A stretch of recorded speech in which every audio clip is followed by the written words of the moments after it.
सड़कें सूनी हो जाएं तो संसद हमारा हो जाता है। आज संसद हमारा हो गया है, ये बात सिद्ध हो गई। और मंदिर के अंदर बैठकर कोई अभद्रता फैलाता है। पहले होता था कि रोड छाप जो गुंडे होते थे इनके भारतीय जनता पार्टी वालों के, वो कहते थे देश के गद्दारों को जूते मारो, डॉट डॉट डॉट को, ठीक। और अब वही भाषण अंदर चलने लगा है। सुप्रीम कोर्ट कहता है हेड स्पीच पर बैन है।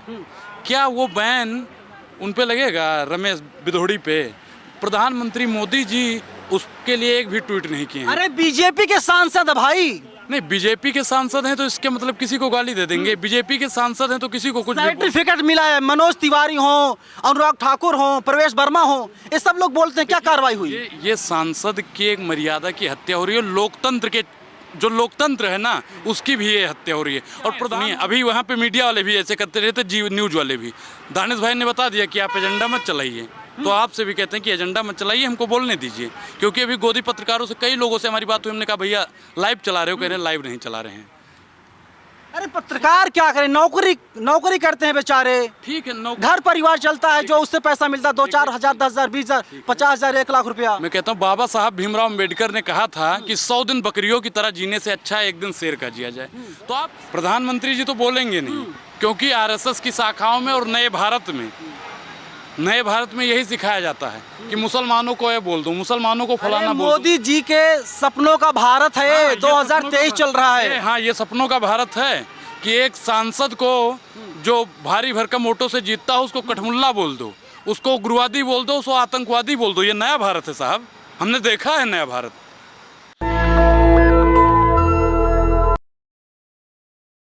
बीजेपी के सांसद रमेश बिधूड़ी के द्वारा बहुजन समाज पार्टी के सांसद दानिश अली को गालियां दी गई, उन्हें मुल्ला कहा गया, कटुआ कहा गया और ना जाने क्या क्या कहा गया।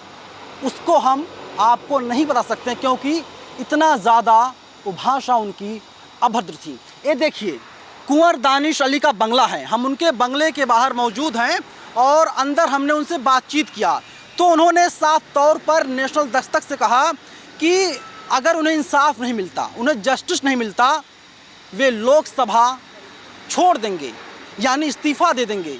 आप सोचिए उनके दर्द को। और भारतीय जनता पार्टी सिर्फ खाना पूर्ति करने का काम कर रही है। अनुराग ओझा, आप भी आए थे, दानिश अली से मुलाकात हुई, क्या बातचीत हुई? बहुत ज़्यादा दुख है, भावुक हो गए, आंखों से आंसू निकलने लगे उनके। जी, मैंने यहाँ पे पूरी सच्चाई देखी और मतलब जो एक सांसद की जो वो होती है ना, मर्यादा होती है। वो सदन एक मंदिर है और मंदिर के अंदर बैठकर कोई अभद्रता फैलाता है। पहले होता था कि रोड छाप जो गुंडे होते थे इनके भारतीय जनता पार्टी वालों के, वो कहते थे देश के गद्दारों को जूते मारो, डॉट डॉट डॉट को, ठीक। और अब वही भाषण अंदर चलने लगा है। सुप्रीम कोर्ट कहता है हेड स्पीच पर बैन है। क्या वो बैन उन पे लगेगा, रमेश बिधोड़ी पे? प्रधानमंत्री मोदी जी उसके लिए एक भी ट्वीट नहीं किए हैं। अरे बीजेपी के सांसद है भाई। नहीं, बीजेपी के सांसद हैं तो इसके मतलब किसी को गाली दे देंगे। बीजेपी के सांसद हैं तो किसी को कुछ सर्टिफिकेट मिला है। मनोज तिवारी हो, अनुराग ठाकुर हो, प्रवेश वर्मा हो, ये सब लोग बोलते हैं क्या कार्रवाई हुई? ये सांसद की एक मर्यादा की हत्या हो रही है। लोकतंत्र के जो लोकतंत्र है ना, उसकी भी ये हत्या हो रही है। और प्रधानमंत्री जी, रक्षा मंत्री जी, गृह मंत्री जी, इन सब के संज्ञान में ऐसे गुंडे, ऐसे अपराधी पलते हैं। मैं उनको सांसद नहीं कहूंगा। अरे बिधूड़ी सांसद हैं, कई टर्म से लगातार सांसद बन रहे हैं। सांसद ईवीएम उनको बना रहा है, जनता थोड़ी बना रही है। ऐसे गुंडे माहौलियों को आप बता दोगे कि सांसद उनको बना दिया? ऐसे लोगों को ईवीएम ही बनाता है। साउथ दिल्ली का विकास कर दिया, तभी जनता चुनती है उन्हें। जिनको जनता, इनको भी अपने आप बन गए हैं, इनको भी तो जनता ने चुना है। जिन्हें जनता चुनती है उनको ऐसे सांसद अमर्यादित भाषा बोलेंगे। और वहाँ पे जो वो हैं जयशंकर प्रसाद, रविशंकर प्रसाद और हर्षवर्धन सिंह ताली ठोक ठोक ठोक ठोक ठोक ठोक के ठहाके मार रहे थे। चाहते हैं कि उनके जुबान को बंद कर दिया जाए, वे लोग ना हंसे। आपसे पूछें, बिल्कुल बंद होनी चाहिए। राहुल गांधी ने चोर को चोर कह दिया, उनकी सदस्यता रद्द हो गई। क्या लोकसभा के स्पीकर महोदया बताएंगे? महोदय वही बता रहा हूँ, महोदय बताएंगे कि उनकी सदस्यता रद्द होगी या नहीं? दानिश भाई ने बताया कि मैंने भाई नोटिस जारी कर दिया है। क्या आप क्या चाहते हैं? मोदी जी जो है कि बंदूक उठा लें, इनकाउंटर कर दें? प्रधानमंत्री, सुनिए सर, प्रधानमंत्री जी कहते हैं ना सबका साथ सबका विकास। हो रहा है, हो रहा नहीं है। एक वर्ग का विकास है, एक ही वर्ग का साथ है। प्रधानमंत्री जी वैसे तो कहते हैं इस्लाम इस्लाम इस्लाम के बहुत चादर ओढ़ते हैं ना, बहुत लंबा वगैरह कि हमारे भाई हैं, हमारे भाई हैं। लेकिन आज प्रधानमंत्री जी की भाईगिरी का भाईचारा कहाँ अरे गया? मुसलमानों को मंत्री बना रहे हैं, सांसद बना रहे, विधायक बना रहे हैं। विधायक मंत्री सांसद तो बना देंगे, लेकिन इनको अपमानित करने का भी काम करेंगे। अरे अपमानित क्या, पसमानदा को राष्ट्र उपाध्यक्ष बना दिया। सुनिए, अभी वहाँ पे मीडिया वाले भी ऐसे करते रहते, जी न्यूज वाले भी। दानिश भाई ने बता दिया कि आप एजेंडा मत चलाइए, तो आपसे भी कहते हैं कि एजेंडा मत चलाइए, हमको बोलने दीजिए। क्योंकि अभी गोदी पत्रकारों से कई लोगों से हमारी बात हुई, हमने कहा भैया लाइव चला रहे हो, कह रहे हैं लाइव नहीं चला रहे हैं। अरे पत्रकार क्या करें, नौकरी करते हैं बेचारे, ठीक है, घर परिवार चलता है, जो उससे पैसा मिलता है 2-4 हजार, 10 हजार, 20 हजार, 50 हजार, 1 लाख रुपया। मैं कहता हूँ बाबा साहब भीमराव अम्बेडकर ने कहा था कि 100 दिन बकरियों की तरह जीने से अच्छा है एक दिन शेर का जिया जाए। तो आप सच्चाई दिखाइए ना, एजेंडे पर काम नहीं होना चाहिए। अरे टीवी वाले सच बोल रहे हैं भाई। आप रमेश भिदोड़ी के पक्ष में हो या खिलाफ हो? मैं निष्पक्ष हूँ। एक चीज बताइए, उन्होंने जो कहा है ठीक है, मुल्ला बोल दिया ठीक है, उनका हेड स्पीच देना ठीक है। सुरेश चौहान के कह रहे मुल्ला को मुल्ला ना बोला जाए, क्या बोला जाए? चोर को चोर ना बोले तो क्या बोले? तो चोर को चोर उन्होंने बोला तो उनकी सदस्यता क्यों रद्द हुई थी राहुल गांधी की? अगर ये निष्पक्ष है, अगर राहुल के प्रवक्ता हैं आप? बिल्कुल, मैं जनता का प्रवक्ता हूँ, जनता के बातों का हक अधिकार की बात करता हूँ, तो जनता का प्रवक्ता हूँ। एक चीज बताइए कि अगर लोकसभा अध्यक्ष जी, स्पीकर जी इस पर कार्रवाई नहीं करते हैं तो कहीं ना कहीं इस संगीन आरोप पे वो भी लिप्त हैं। प्रधानमंत्री जी तो बोलेंगे नहीं, क्योंकि आरएसएस की शाखाओं में और नए भारत में यही सिखाया जाता है कि मुसलमानों को ये बोल दो, मुसलमानों को फलाना बोल दो। मोदी जी के सपनों का भारत है। हाँ, 2023 चल रहा है। हाँ, ये सपनों का भारत है कि एक सांसद को जो भारी भरकम वोटों से जीतता हो उसको कठमुल्ला बोल दो, उसको उग्रवादी बोल दो, उसको आतंकवादी बोल दो। ये नया भारत है साहब, हमने देखा है नया भारत, जहाँ पे अगर कोई मोदी जी के विपक्ष में बोल दे तो उसे उग्रवादी बोल दो। साहब यही तो नया भारत है, ये प्रधानमंत्री जी का नया भारत नहीं है साहब। मोदी जी कहते हैं, मोदी सुनिए मेरी बात, अरे सुनिए मेरी बात, मोदी जी कहते हैं महिलाओं का सम्मान हो रहा, मुसलमानों का साथ है उनके साथ, तभी लगातार बीजेपी आगे बढ़ती जा रही है। देखिए, मुसलमानों का साथ है, लेकिन अब मुसलमान भाइयों को जागने और समझने की ज़रूरत है। और मायावती, बसपा की जितने भी पार्टी के लोग हैं ना, उनको भी जागने की ज़रूरत है कि बहन मायावती को भी राज्यसभा में बोलने नहीं दिया गया था, उन्होंने इस्तीफा दिया था। और अभी दानिश भाई ने भी बताया कि हम इस्तीफा दे देंगे अगर हमारे हकों की रक्षा नहीं होती है, हमें मतलब इंसाफ नहीं मिलता है तो हम इस्तीफा दे देंगे। तो मतलब कब तक बहुजन समाज के लोगों को टारगेट किया जाएगा? कब तक मुसलमानों को, एक विशेष धर्म के लोगों को टारगेट किया जाएगा? क्या प्रधानमंत्री जी इसमें लिप्त हैं? आप लोग नैरेटिव चलाते हैं। अरे मोदी जी कहते हैं, सुनिए मेरी बात, नरेंद्र मोदी खुद कहते हैं सबका साथ सबका विकास, मुसलमानों को लगातार आगे बढ़ाया जा रहा है। इसी तरह कठमुल्ला और उग्रवादी और आतंकवादी बोल के ऐसे चलाया जा रहा है। एक सांसद ने बोल दिया, मोदी जी ने थोड़ी बोला भाई। एक सांसद ने बोल दिया, वो सांसद जो कहती है तलवार तेज करो सब्जी काटने के काम आएगा, चाकू तेज करो सब्जी काटने के काम। मोदी ने कहा ना कि मैं मन से माफ नहीं कर पाऊंगा कभी उनको। भाई इनके मन में तो गोडसे रहता है, इनके मन में वही वाला विचार रहेगा, और ये सिर्फ दिखाने के लिए कहनी और कथनी में बहुत फर्क रहता है। अगर प्रधानमंत्री नरेंद्र मोदी जी देश के और पूरे सबके, मुसलमानों के, बहुजनों के, हिंदुओं के, सबके अगर प्रधानमंत्री हैं तो रमेश भिदोड़ी पे सख्त से सख्त कार्रवाई करेंगे और 24 घंटे के अंदर उसको निलंबित भी करने का काम करेंगे। क्या कार्रवाई कर दें, निलंबन? बीजेपी के भाई, बिल्कुल बीजेपी, उनके पास 303 सांसद, कोई फर्क नहीं पड़ेगा। मैं क्या कह रहा हूँ, फर्क नहीं पड़ेगा तो साहब कीजिएगा ना, करिए उनको। अगर फर्क नहीं पड़ता है तो आप बिल्कुल कीजिए उनको। कितना फंड मिलता है कांग्रेस से एजेंडा चलाने के लिए? भारतीय जनता पार्टी की और मोदी जी का कसीदा पढ़ने के लिए जितना पेमेंट आपको मिलता है उतना ही हमको मिलता है। मुझे कुछ दिलवा दो, मुझे कुछ दिलवा दो, मैं ऑन कैमरा बोल रहा हूँ। कम से कम दिल्ली में फ्लैट हो जाएगा मेरे पास, मैं किराए घर में रहता हूँ। तो हम अडानी के रिश्तेदार हैं कि जो हम महल में रहते हैं? हम क्या कहें कि जनता के प्रतिनिधित्व की बात हम करते हैं। हाँ, आज इनके साथ में गलत हुआ है, कल पत्रकार महोदय आपके साथ में भी गलत हो जाएगा, परसों और किसी के साथ में गलत हो जाएगा। ये एक ऊपर नहीं, पूरे बहुजन समाज के ऊपर भी अत्याचार किया गया, पूरे मुसलमान समाज के ऊपर ये अत्याचार किया गया है। और देश की जनता प्रधानमंत्री को 24 में इसका जवाब देगी। 24 तो बहुत दूर है, भी लगभग 6-7 महीनों का वक्त है साहब। हल्ला बोल होगा, हल्ला बोल होगा, जितना होगा इनका देख लिया जाएगा।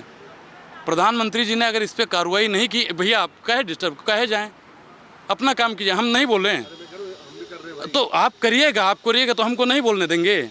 अभी सर आपने देखा होगा कि जियो न्यूज वालों ने अपना एजेंडा चलाना चाहे, नहीं मत कीजिएगा ना, हमको बोलने दीजिए, यही होता है सर। कौन छीन रहा आपका अधिकार? अरे कोई बात नहीं, एक चीज यहाँ पे बोल रहे हैं, अपना काम कीजिए ना, आप अपना काम करने हैं, हम भी तो बोल रहे हैं साहब, हम बोल रहे हैं ना, यही होता है। पार्लियामेंट में सांसदों को नहीं बोलने दिया जाएगा, वहाँ पे जब प्रवक्ता लोग जाएंगे तो मीडिया पैनल में उनको नहीं बोलने दिया जाएगा। जब कोई गरीब किसी दानिश अली जैसे सांसदों की आवाज़ उठाएगा तब ऐसे जो पत्रकार आते हैं ना, बड़की मीडिया वाले, वो लोग कहेंगे कि आप जाइए। अच्छा, मैंने देखा लगभग देश के जितने नेशनल चैनल है सब लोग थे, कोई भी चैनल, नाम नहीं लूँगा मैं किसी का, तो वे लोग जिस तरीके से 1 to 1 कैसे टीटी कर रहे थे, प्रेस कॉन्फ्रेंस कवर किया, क्या लगता है टीवी पर दिखाया जाएगा या फिर जो निगेटिव होगा उसी को काट छाड़ के चलाया जाएगा?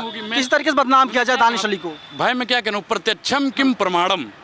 अभी मैं यहाँ पे खड़ा था, अभी भाई साहब ने कहा आगे जाइए आप। अरे कहे जाए भैया, आप अपनी पत्रकारिता कर रहे हैं, हम ना बोले हैं। वहाँ पे तो आप लोगों ने एजेंडा सेट कर दिया, और वहाँ पे दानिश भाई ने खुद बोला जी न्यूज़ कॉलर कि एजेंडा मत चलाइए। अब यहाँ पे अभी देखे नहीं, आज तक वाले खड़े थे। अब बताइए, ये हमारे जो बोलने की अधिकार हमें बाबा साहब ने दिया है, उसकी हत्या करने का भी अगर कोई काम करता है तो पहली तो मीडिया है और दूसरा उनके सांसद लोग हैं।